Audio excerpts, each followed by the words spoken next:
অর্থ পাচার মামলায় তারেক রহমান ও গিয়াস আল মামুন আপিলে খালাস।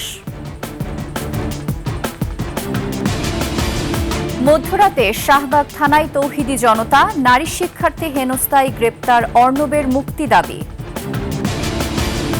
এবং নর্থ সাউথের সামনে সার্জিস সমর্থকদের সঙ্গে হাতাহাতির ভিডিও ভাইরাল, একজন ছুরিকাহত, ছাত্রদলকে হুঁশিয়ারি।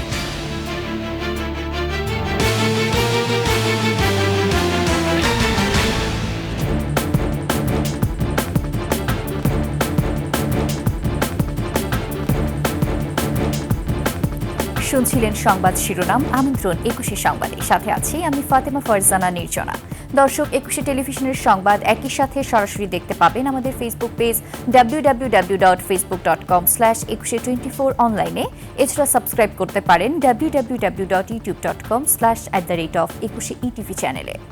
এছাড়া সংবাদে আরও থাকছে: ঈদ সামনে রেখে জমজমাট ফুটপাত, রাস্তার অর্ধেক দখলে নিয়েছেন দোকানিরা।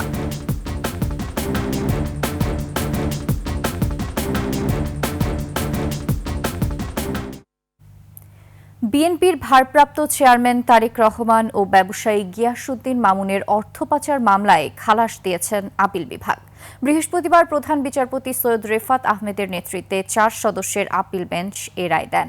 এর আগে মানি লন্ডারিং মামলায় বিএনপির ভারপ্রাপ্ত চেয়ারম্যান তারেক রহমানকে ৭ বছর কারাদণ্ড দেয় হাইকোর্ট, আর গিয়াসউদ্দিন মামুনকে ৭ বছরের সাজা বহাল রাখা হয়। তবে গত ডিসেম্বরে গিয়াসউদ্দিন আল মামুনের করা লিভ টু আপিলের প্রেক্ষিতে প্রধান বিচারপতি সৈয়দ রেফাত আহমেদের নেতৃত্বে ৪ সদস্যের আপিল বিভাগের বেঞ্চ সাজা স্থগিত করেন এবং আপিল করার অনুমতি দেন।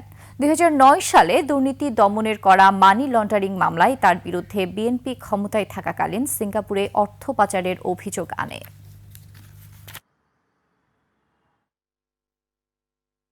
আজকে অ্যাপেলেট ডিভিশনের full court presided by honourable chief justice, এবং উনি আমাদেরকে নির্দোষ সাব্যস্তে গিয়াসউদ্দিন আল মামুন সাহেবকে এই মামলায় খালাস দিয়েছেন।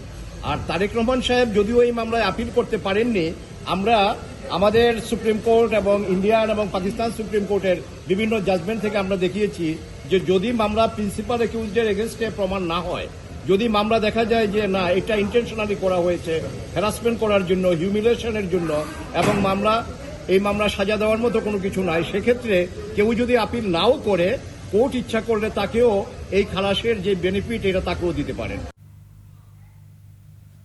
জাতীয় নাগরিক পার্টি এনসিপির মুখ্য সংগঠক সার্জিস আলম রাজধানীর বসুন্ধরা আবাসিক এলাকায় যাওয়াকে কেন্দ্র করে বাকবিতণ্ডার একটি ভিডিও ফেসবুকে ভাইরাল হয়েছে। বুধবার রাতে নর্থ সাউথ বিশ্ববিদ্যালয়ের সামনে গেলে সার্জিসকে লক্ষ্য করে স্লোগান দেয় একদল ছাত্র। এরপরে উত্তপ্ত বাক্য বিনিময় ও হাতাহাতি। এতে এক শিক্ষার্থী ছুরিকাঘাতে আহত হন। ঘটনায় ছাত্রদলকে হুঁশিয়ারিও দিয়েছেন সার্জিস। ইউসুফ হাসান নাইমের রিপোর্ট। বুধবার রাত ১০টায় রাজধানীর বসুন্ধরা আবাসিক এলাকায় বিভিন্ন বেসরকারি বিশ্ববিদ্যালয়ের শিক্ষার্থীদের সঙ্গে আড্ডা দিচ্ছিলেন সার্জিস আলম। নর্থ সাউথ বিশ্ববিদ্যালয়ের সামনে গেলে অন্তত ১৫ জন তরুণ হঠাৎ অন্য পাশ থেকে সার্জিসকে লক্ষ্য করে বিভিন্ন স্লোগান দিতে শুরু করেন। এক পর্যায়ে সার্জিসের সঙ্গে থাকা শিক্ষার্থীরা এগিয়ে গেলে দুই পক্ষের মধ্যে উত্তপ্ত বাক্য বিনিময় হয়, শুরু হয় হাতাহাতি। এক পর্যায়ে ঘটনাস্থল ছাড়েন সার্জিস আলম। ঘটনায় মুশতাক তাহমিদ নামে এক শিক্ষার্থী ছুরিকাঘাতের শিকার হন। আহত শিক্ষার্থীকে পিঠে ও মাথায় আঘাত করা হয়। পরে তাকে উদ্ধার করে ঢাকা মেডিকেল কলেজ হাসপাতালে নেওয়া হয়। রাতে সার্জিস আলম ফেসবুকে দাবি করেন এ ঘটনায় নর্থ সাউথের সাবেক শিক্ষার্থী শাকিল নামে ছাত্রদলের একজন নেতা জড়িত।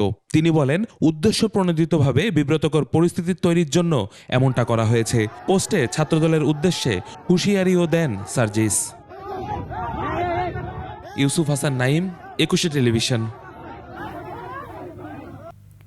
পোশাক নিয়ে ঢাকা বিশ্ববিদ্যালয়ের ছাত্রীকে হেনস্থার অভিযোগে করা মামলায় গ্রেফতার কর্মচারীর মোস্তফা আসিফ অর্ণবের মুক্তির দাবিতে শাহবাগ থানায় গিয়ে জটলা করে তৌহিদি জনতা। তাদের দাবি অন্যায়ভাবে তাকে গ্রেফতার করা হয়েছে। এ সময় ওই ছাত্রীর বিরুদ্ধে পাল্টা মামলারও দাবি জানান তারা। আফসানা নীলার রিপোর্ট।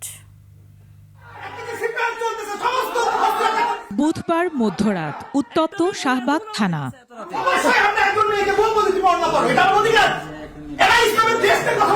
ঢাকা বিশ্ববিদ্যালয়ের ছাত্রীকে হেনস্থার অভিযোগে গ্রেপ্তার বিশ্ববিদ্যালয়ের কর্মচারী মোহাম্মদ আসিফের মুক্তির দাবিতে থানার ভেতরে তৌহিদি জনতার এই জটলা। আমরা শুধু একটাই বিষয় চাই, তাকে নিঃশর্ত মুক্তি দিতে হবে, সসম্মানে নিঃশর্ত মুক্তি দিতে হবে, ওই মেয়েটাকে ক্ষমা প্রার্থনা করতে হবে। এ সময় আসামির মুক্তির দাবির পাশাপাশি মামলাকারী ছাত্রীকে শাহবাগী উল্লেখ করে উল্টো তার বিরুদ্ধেই মামলার দাবি তোলেন তারা। এই থানা এবং এই শাহবাগীরা, এদের বোঝা উচিত যে এরা সারা বাংলাদেশের বিরুদ্ধে দাঁড়ায় আছে। এরা যদি চায় যে সারা বাংলাদেশ এখানে ছুটে আসুক, সেই পর্যন্ত অপেক্ষা করবে, তাহলে এরা অপেক্ষা করতে পারে। বিক্ষোভকারীরা জানান অন্যায়ভাবে বিশ্ববিদ্যালয়ের এই কর্মচারীকে গ্রেপ্তার করা হয়েছে, জোর করে আদায় করা হয়েছে স্বীকারোক্তি। তিনি কোনো ইফটিজিং করেন নাই, তিনি অত্যন্ত ভদ্র ভাষায় শালীনভাবে সেই মেয়েকে বলছেন যে আপনি ওড়না পরলে ভালো হতো বা আপনার বোরখা পরলে ভালো হতো। এ সময় গ্রেপ্তার হওয়া আসিফের ভিডিও ধারণ করেন তারা। ভিডিওতে আসিফ জানান তিনি শারীরিকভাবে ওই ছাত্রীকে হেনস্থা করেননি, তবে ওড়না ঠিক মতো পরিধান করতে বলেছেন। মানে উনি আমার পরবর্তী বলছে যে মাই লাইফ মাই রুলস, আমার পোশাক যেমন পরবো এটা আমার ইচ্ছা। আমি আমার মানে ওনাটা এখানে ছিলাম, নামাই রাখেন আপু। আমি তো বলি না যে আপনার কত বড় বড়, এমনটা এমনভাবে কারো গালিতে বলি নাই, এমনকি আমি রাগেও সরে বলি নাই। এর আগে হেনস্থার শিকার ছাত্রী ফেসবুকে জানান পোশাক ও পর্দা করা নিয়ে উগ্র মন্তব্য করেন আসিফ। বিশ্ববিদ্যালয় কর্তৃপক্ষ ও শাহবাগ থানার পুলিশ জানিয়েছেন প্রাথমিক জিজ্ঞাসাবাদে ছাত্রী হেনস্থার কথা স্বীকার করেছে আসিফ। তার নামে নারী ও শিশু নির্যাতন আইনে মামলা হয়েছে। অন্যদিকে প্রকাশ্যে ধূমপান নিষিদ্ধের দাবিতে রাজধানীর লালমাটিয়ায় বিক্ষোভ ও মশাল মিছিল করেছেন শতাধিক নারী। তবে নারীদের ধূমপানের বিষয়েই আপত্তি তোলেন অংশগ্রহণকারীরা। আমি নারী হিসাবে তাদের এইসব কাজকর্মের জন্য আমার লজ্জা হচ্ছে যে আমি একটা নারী। বিক্ষোভকারীরা সারা দেশে মাদক নিষিদ্ধেরও দাবি জানান। আমরা ওপেনলি মাদকদ্রব্য সেবন এবং সিগারেট খাওয়া এটা থেকে বিরত থাকি। আফসানা নীলা, 21 টেলিভিশন, ঢাকা। সাভারে ছাত্র জনতা হত্যা মামলার আসামি ধামরাইয়ের সাবেক সংসদ সদস্য এম এ মালেককে রাজধানীর মিরপুর থেকে গ্রেফতার করেছে পুলিশ। বুধবার রাতে ঢাকা জেলার অতিরিক্ত পুলিশ সুপার শাহিনুর কবির গ্রেফতারের বিষয়টি নিশ্চিত করেন। গ্রেফতার এম এ মালেক ঢাকা 20 আসনের সাবেক সংসদ সদস্য এবং ধামরাই উপজেলা আওয়ামী লীগের সভাপতি। তার বিরুদ্ধে আশুলিয়া থানায় 4টি হত্যা মামলা রয়েছে। রিমান্ড চেয়ে তাকে ঢাকার আদালতে পাঠানো হবে। এদিকে ছাত্র জনতা আন্দোলনে হত্যার 3টি মামলায় নীলফামারী 1 আসনের সাবেক সংসদ সদস্য আফতাব উদ্দিন সরকারকে গ্রেফতার করেছে রংপুর মেট্রোপলিটন পুলিশ।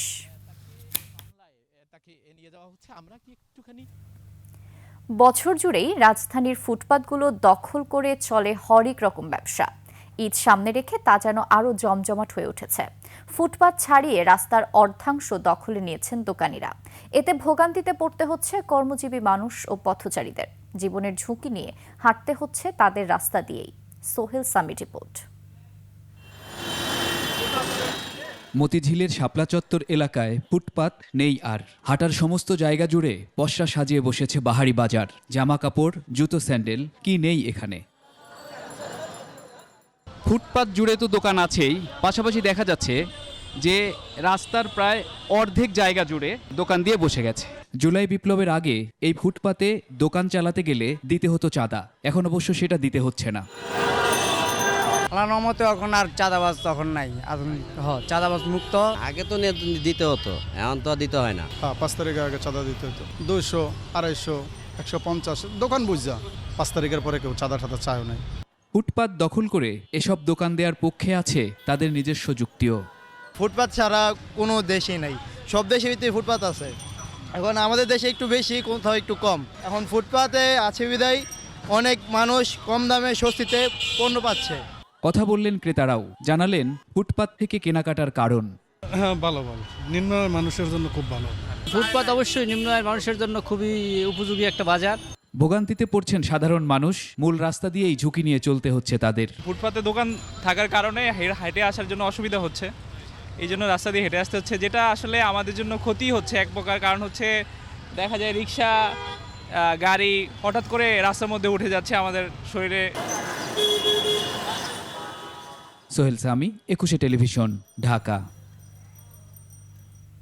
নিচ্ছি সংবাদ বিরতি। যখন ফিরছি তখন অন্যান্য সংবাদের সাথে আরও থাকবে।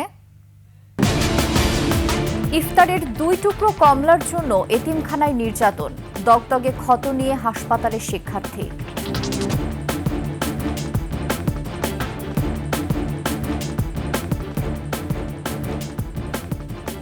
আবারও আমন্ত্রণ একুশে সংবাদে। ইফতারে বেঁচে যাওয়া 2 টুকরো কমলা খেয়েছিল কিশোর সাগর, আর তাতেই ভীষণ রাগ হয় শিক্ষকের। হাত পা বেঁধে বেধড়ক পিটান তাকে। ঝিনাইদহ সদর উপজেলার মথুরাপুর আদর্শ এতিমখানায় ঘটেছে এমন নির্যাতনের ঘটনা। সাগর বর্তমানে হাসপাতালে, আর অভিযুক্ত শিক্ষক ইমরান হাওলাদার পলাতক। ঝিনাইদহ প্রতিনিধি এম রায়হানের তথ্যচিত্রে দেখুন ডেস্ক রিপোর্ট। দগদগে ক্ষতচিহ্ন নিয়ে হাসপাতালে যন্ত্রণায় কাতরাচ্ছেন কিশোর সাগর হোসেন। স্বজনরা জানায়, সোমবার মথুরাপুর আদর্শ এতিমখানায় ইফতারের পর 2 টুকরা কমলা লেবু বেঁচে যায়। রাতে সাগর তা খেয়ে ফেলে। এই অপরাধে রাতে তাকে দড়ি দিয়ে হাত পা বেঁধে লাঠি দিয়ে বেধড়ক পিটান শিক্ষক ইমরান হাওলাদার। এতে সাগর অসুস্থ হয়ে পড়লে সকালে স্থানীয়রা স্বজনদের খবর দেয়। স্বজনরা তাকে উদ্ধার করে হাসপাতালে ভর্তি করে। ছেলের এমন অবস্থা দেখে শোকে স্তব্ধ মা। আমার ছেলের মেরেছে, এর বিশ্বাস চাই আমি, বাইন্দে মেরেছে, ডাল দিয়ে মেরেছে, মেহগনি ডাল দিয়ে মেরেছে, আর স্কার্ফ দিয়ে মেরেছে। ঘটনার পর থেকে পলাতক অভিযুক্ত শিক্ষক ইমরান। তাকে দ্রুত গ্রেফতারের দাবি স্থানীয়দের। চোরের অপবাদ দিয়ে অমানসিকভাবে মনে করেন যে বেঁধে রশি দিয়ে বেঁধে স্টাম্প দিয়ে মেরেছে। একজন শিক্ষক ছাত্রকে এভাবে মারা কোনো রকমই যায় না। ছেলে ফেলে মানুষ ছেলে ফেলে বল না বুঝতে পারে, একটা জিনিস খেয়ে ফেলে তার মারতে হবে নাকি? তার আইনগত ব্যবস্থা নেওয়া হবে বলে জানালেন এতিমখানা কর্তৃপক্ষ। ইতিপূর্বে এমন কোনো ঘটনা এই মাদ্রাসায় ঘটেনি, এটাই প্রথম, এবং এর বিরুদ্ধে আমরা তাৎক্ষণিক ডিসিশন নিয়েছি যে তাকে বরখাস্ত করা হয়েছে সঙ্গে সঙ্গেই। অভিযোগ পেলে দ্রুতই ব্যবস্থা নেওয়ার আশ্বাস পুলিশেরও। এখন পর্যন্ত আমার কাছে এই কোনো অভিযোগ আসে নাই। যদি ভুক্তভোগী আমাদের কাছে অভিযোগ করে তা আমরা আইনগত ব্যবস্থা নেব। নির্যাতিত সাগর হোসেন গত 5 বছর ধরে এতিমখানায় আছেন, পড়ছেন 10ম শ্রেণীতে। এর আগেও একাধিক শিক্ষার্থীকে নির্যাতন করার অভিযোগ রয়েছে শিক্ষক ইমরানের বিরুদ্ধে। মহিমা পলি, ডেস্ক রিপোর্ট, 21 টেলিভিশন। আর এরই সাথে শেষ করছে 21 সংবাদ। যাবার আগে সংবাদ শিরোনামগুলো আরও একবার। অর্থ পাচার মামলায় তারেক রহমান ও গিয়াস আল মামুন আপিলে খালাস। মধ্যরাতে শাহবাগ থানায় তৌহিদি জনতা, নারী শিক্ষার্থী হেনস্থায় গ্রেফতার অর্ণবের মুক্তি দাবি। এবং নর্থ সাউথের সামনে সার্জিস সমর্থকদের সঙ্গে হাতাহাতির ভিডিও ভাইরাল, একজন ছুরিকাহত, ছাত্র দলকে হুঁশিয়ারি।